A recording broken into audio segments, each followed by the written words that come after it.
This is not self-help. This is healing. Body, nervous system, wholeness. Energy medicine, Ayurveda-inspired living, herbal wisdom. Learn, heal, and be together. Wholeness isn't fixing, it's integrating. Evolve Global 22's Healing Light Studio. Understanding begins here. Healing happens here. Wholeness lives within you. Hello, everybody. It is Thursday, February 12th, week 4, day 4 of Evolve Global 22's Healing Light Studios Healing Circle. I welcome you tonight. It's been a long day, so let's do our release. I know I need it, so let's do this together. Remember, it's in through the nose, deep breath, slowly out through the mouth, and we use the hand gesture to push everything away. I do a series of 3. So in through the nose, out through the mouth, push everything away. In through the nose, out through the mouth, push everything away. One more time, in through the nose, out through the mouth. Let everything go. Now our heart connection so that we can be present in this moment together. Put your hand over your heart and make your intention and say out loud, I connect with my heart. This is so important. Your heart is your essence. It's the seed of God. You need to be connected. This is how do you connect with you. So on that note, again, welcome everybody to the Healing Circle. I'm really glad that you are here tonight. This week, we've been exploring repair. Repair as staying, as returning without readiness, and as something that's felt in the body rather than explained. Tonight, we're naming something that often keeps repair out of reach. Repair is not the same as resolution. Pause just for a moment and notice how your body responded to that distinction. Over the last few weeks, my friends, we have been building steadily. In week 1, we talked about support before insight, how understanding comes later. In week 2, we explored small, consistent supports and how trust is built quietly over time. In week 3, we practiced listening without fixing, allowing experience to unfold without forcing change. Repair, my friends, lives inside all of this. When we confuse repair with resolution, we often abandon the moment too soon. Our core teaching principle tonight, which is very important, is resolution seeks answers, repair restores connection. Resolution wants things to be finished, clear, and settled. Repair allows things to remain open while connection stays intact. Many of us delay repair because we believe we need closure first. But repair doesn't require closure. It requires care. Now, as always, our learning points. Learning point number 1, resolution seeks answers, repair restores connection. Resolution, my friends, is focused on outcomes.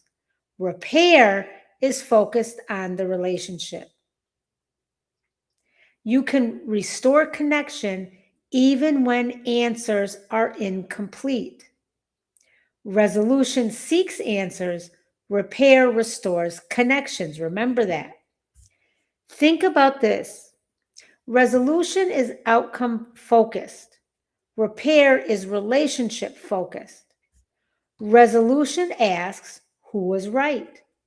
What exactly happened? How do we close this? How do we make sure this never happens again? But my friends, repair asks something different. Repair asks, are we still connected?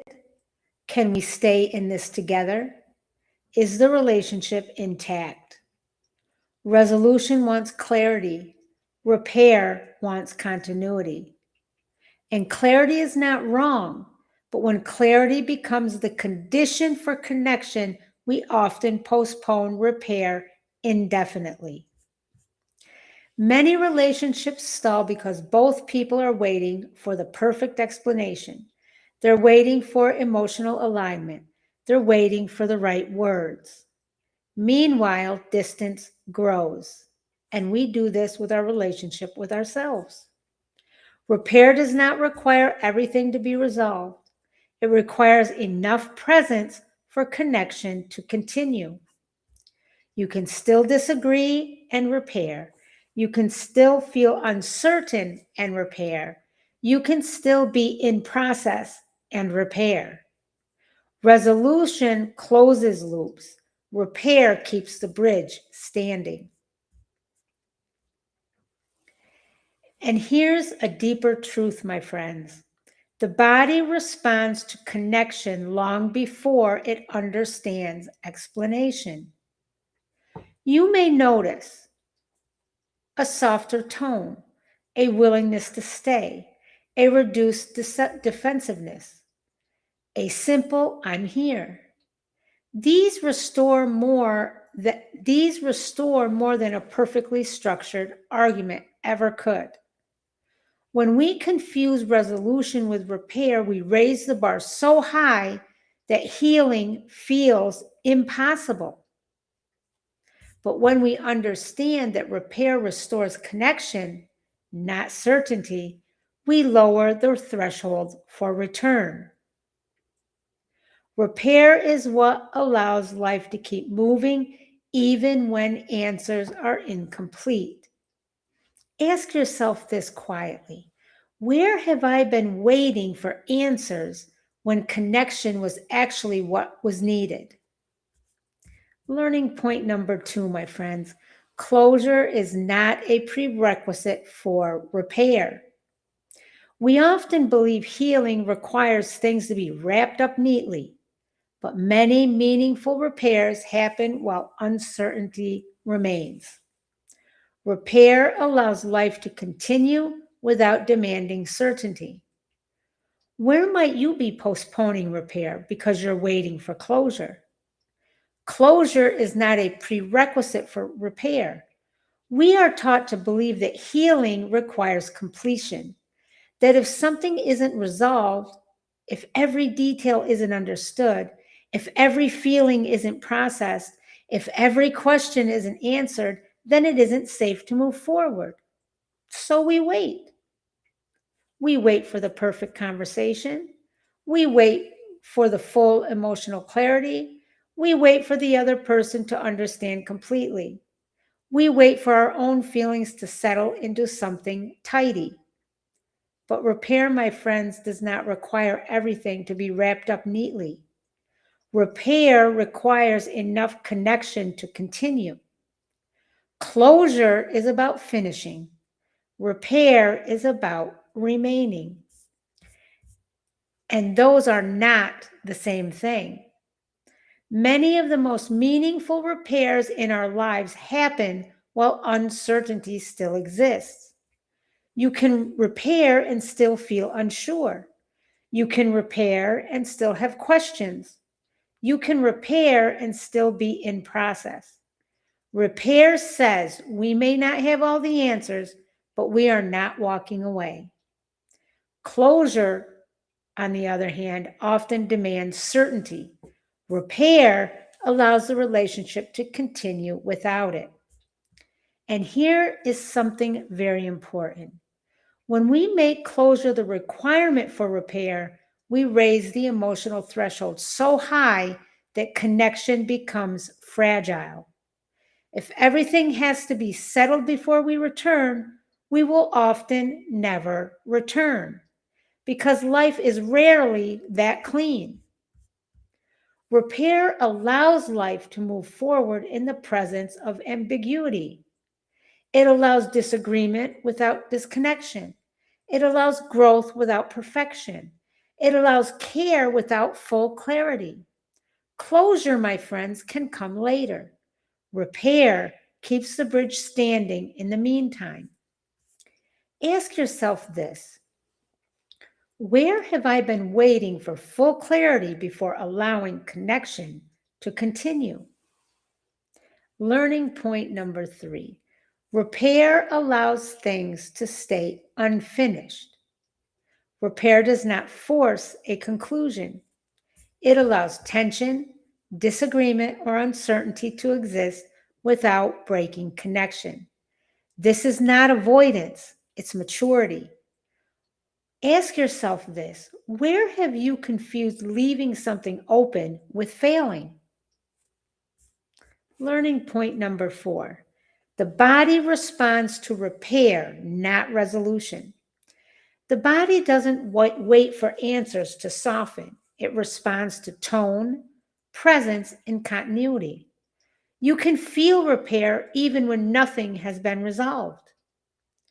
We are uncomfortable with unfinished things, unfinished conversations, unfinished emotions, unfinished outcomes. We have been taught that maturity means resolution, that growth means clarity, that strength means wrapping things up neatly. But repair does not force a conclusion. Repair allows tension, disagreement, or uncertainty to exist without breaking the connection. This is not weakness. This is maturity. Immaturity demands finality. Maturity tolerates process. When we force a conclusion too quickly, we often bypass what is still unfolding. We shut down exploration. We silence nuance. We move toward comfort instead of truth. Repair says something very, very different. We don't have to agree to stay connected. We don't have to finish this to remain in the relationship. We don't have to resolve everything tonight for this bond to survive. And that, my friends, is powerful because it lowers the fragility of the relationship. When everything has to be concluded in order for connection to remain, relationships become brittle. But when unfinished things are allowed, connection becomes flexible. Repair allows space, space for growth, space for perspective change, space for deeper understanding to emerge later. This is not avoidance. Avoidance leaves, maturity stays. Avoidance shuts down. Maturity tolerates discomfort without collapsing. Repair is the willingness to remain engaged even while something is incomplete. And life, real life, is almost always incomplete. Ask yourself this question: where have I rushed to finish something because the discomfort felt intolerable? Now, my friends, learning point number 5. Repair keeps life moving. Resolution can stall healing when it becomes a requirement. Repair allows movement, flexibility, and continuation. Healing doesn't stop because something is unfinished. It stops when connection is lost. Repair keeps life moving. When resolution becomes a requirement, healing can stall. We tell ourselves, we can't move forward until this is fully settled. We can't reconnect until everything is clear. We can't continue until we've tied up every loose end. But life rarely offers that kind of neat completion. And when we insist on resolution before repair, we often freeze the relationship in place. Conversations get stuck, distance hardens, silence stretches. Not because healing is impossible, but because connection has paused while we wait for certainty. Repair works differently. Repair says we may not have every answer. We may not agree on every detail. We may still be sorting this out, but we are not stopping here. Repair restores movement. Movement doesn't mean rushing, it means continuation. It means the relationship is still alive. It means the conversation can resume. It means growth is still possible. When connection remains intact, healing continues, even if the issue itself is still evolving. But when connection is lost, healing stops because healing is relational. You can disagree and keep moving. You can feel tension and keep moving. You can be unfinished and still be in process. Repair introduces flexibility into the system. Rigid systems break, flexible systems adapt. Repair makes relationships flexible. It lowers the emotional cost of imperfection. It reduces the pressure to finalize everything immediately. It creates space for maturity instead of urgency. And here is something subtle but powerful.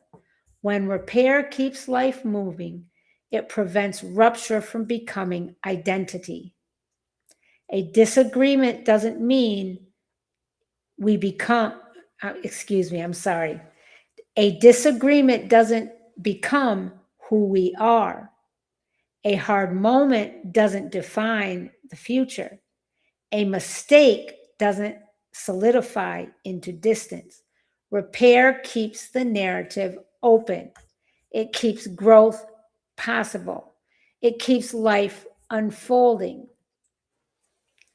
And ask yourself this: where in my life has something stalled because I was waiting for resolution?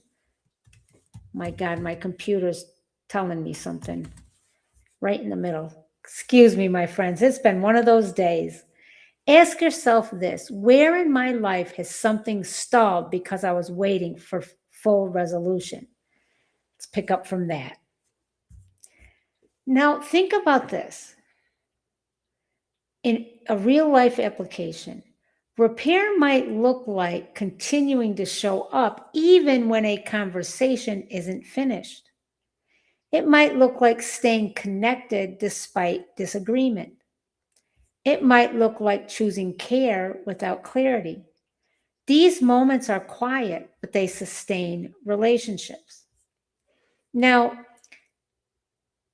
this is especially true when you're talking about the relationship with yourself, because we can easily trick and fool ourselves in and out of things, and we don't even realize it. Let's talk about the power of three perspective. From an energy medicine perspective, repair restores flow without forcing alignment. Energy reconnects naturally. This is why energy healing and energy medicine is so important. From an Ayurvedic inspired lens, repair reduces imbalances caused by rigidity and over control, restoring rhythm. This is so important because if we are imbalanced all the time, it only leads one place: to disease. If our system is not in balance and in alignment with itself and the universe and all the things that make up the universe, it can only lead to disease. From herbal wisdom, healing unfolds gradually, not all at once. Repair honors that pacing. This matters because when resolution becomes the goal, connection often suffers. We delay presence, we postpone care, and we leave too soon. Repair allows healing to continue even when answers haven't arrived. This is how relationships endure: with yourself, with others, and with the universe as a whole. Now, my friends, for our 5 reflection journal questions. And if you haven't started journaling, do yourself a favor and start just one day a week, 5 or 10 minutes. Number one, where in my life am I waiting for full resolution before allowing connection to continue? Number two, what feels threatening or uncomfortable about leaving something unfinished? Number three, have I ever experienced repair without closure? And what did that teach me about trust? Number four, where might I be confusing not finished with failed? And number five, what would movement look like in this situation if I prioritize connection over closure? Over closure. In closing, my friends, repair doesn't require resolution. It requires care. Thank you for being here tonight. And remember, the Healing Circle is the heart of Evolve Global 22's Healing Light Studio, a steady, ongoing space for gentle support in real life. It began as a founding space, and it became clear that it is meant to stay accessible, affordable, and consistent. The free live streams, replays, and even live shopping help keep this circle open for people who need it. If this work supports you and you'd like to stay connected more deeply, gain various resources, gain support from a community and from me, experience healing sessions and various types of practices, then Evolve Global 22's Healing Light Circle on Patreon is for you, and it's always open. And remember, my friends, healing lives here. Wholeness lives within you. And on that note tonight, love, peace, and light. I love you all. Take care, and I'll see you in the circle.